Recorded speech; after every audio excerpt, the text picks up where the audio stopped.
Hi, I'm the History Guy. I have a degree in history. I love history. If you love history too, this is the channel for you.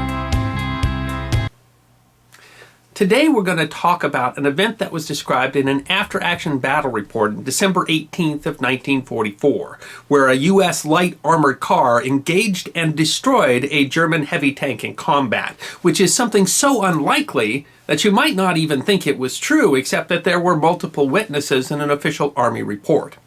And while it really is an interesting and exciting story worth telling, it is also an interesting microcosm of the world-shattering events that were going on in the winter of 1944, and an interesting life lesson as well.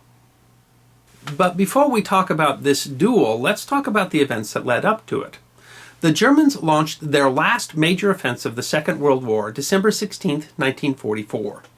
They were attacking a heavily forested section of Belgium called the Ardennes that was lightly defended by the Allies because they believed the terrain was so inhospitable that there couldn't be an offensive there. The goal was to drive all the way through to the Belgian port of Antwerp. That would split the Western Allies in half, isolate entire army groups, and Hitler hoped inflict such a defeat on the Western Allies that they would have to sue for peace, allowing him to concentrate on the war with the Soviet Union.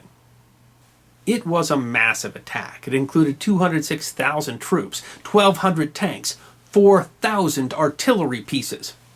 The goal was to use surprise and speed, to move so quickly that the Allies would not be able to mount a defense or a counterattack. And that required a very aggressive timetable, where they needed to take certain towns that had crossroads necessary for moving these kinds of troops. One of those was the town of Bastogne, and the defense of Bastogne is pretty well known. But another one that's not discussed nearly as much is the defense of the tiny Belgian town of Vith. December 17th was chaos in the tiny town of Vith. The German assault the night before had caught the Americans completely off guard.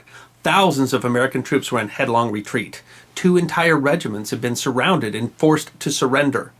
But the Americans knew the importance of the crossroads in Vith, and so they were desperately trying to throw up a defense, creating ad hoc units from the retreating troops, and through the traffic jam trying to bring up reinforcements from the 7th and 9th Armored Division.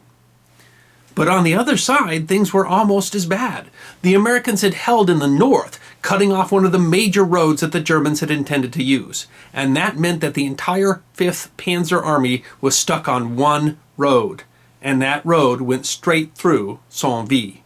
The traffic jam was so bad that one of the German commanders, Field Marshal Model, was standing on the road trying to direct traffic. And that's how things end on December 17th.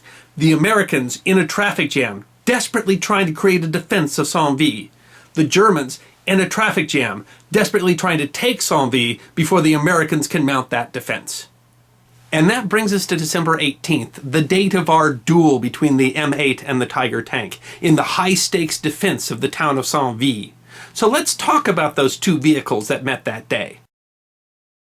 The M8 armored car is a reconnaissance vehicle, in this case with Troop B of the 87th Cavalry Reconnaissance Squadron. The job of a reconnaissance squadron is to make and keep contact with the enemy so that you know the enemy's strength and intention. Their vehicles are built around speed and agility, not arms and armament.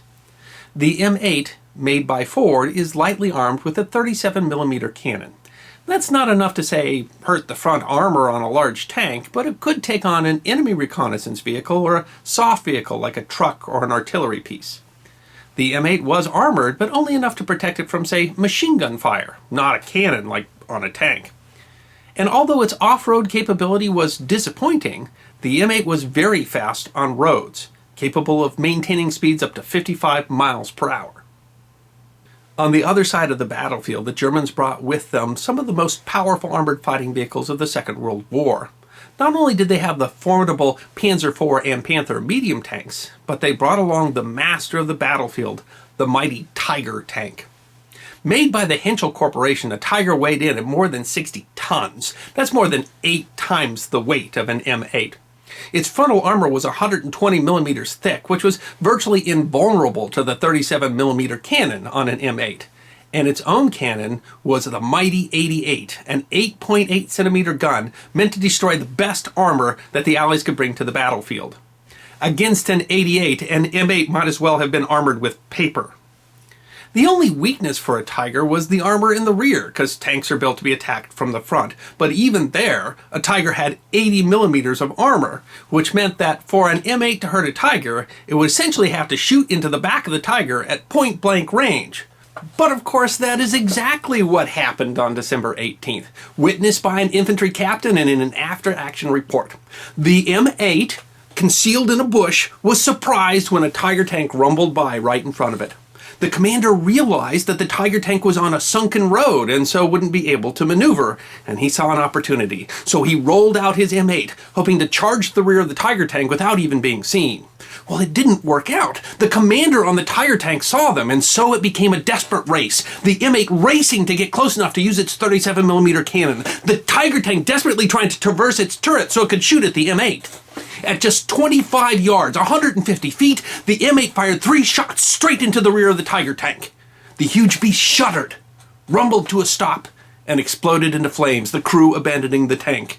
And then, in my favorite piece of the after-action report, they mildly note, having just scored perhaps the most extraordinary kill in the entire history of armored warfare, that the M8 returned to its position. Sure, it's an exciting story, but what does it really teach us? Well, I think one of the most interesting parts is that this attack was not an act of desperation, it was an act of calculation.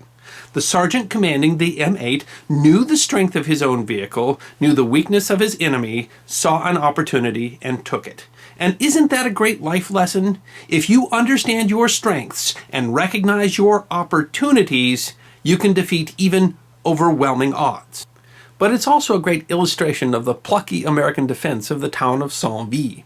Like the M8, the Americans in Vith were facing overwhelming odds in a chaotic situation, and yet they put up a defense greater than anyone might have imagined. The Germans expected that their overwhelming numbers would easily take Vith on December 18th, and yet the Americans held out for an entire week. It wasn't until December 24th that they finally withdrew to new positions. By the time the Germans finally took the town, it was really just too late. While their offensive, better known as the Battle of the Bulge, would rage on for another month, in practice they had no chance of achieving their goals after they lost the initiative in the first few days against plucky defenses like Vith. In the end, the Germans lost more than 100,000 casualties in the battle, killed or captured, and virtually all the equipment that they took was lost as well. It exhausted the German army. They never mounted another major offensive in the Second World War. An astounding victory for the Allies may be best illustrated when that little M8 armored car defeated that Goliath of the battlefield on a lonely road in Belgium. I'm the History Guy. Thanks for watching my series 5 Minutes of History. Snippets of forgotten history, 5 to 10 minutes long. If you enjoyed this 5 minutes and would like to see 5 minutes more, then please click like and subscribe.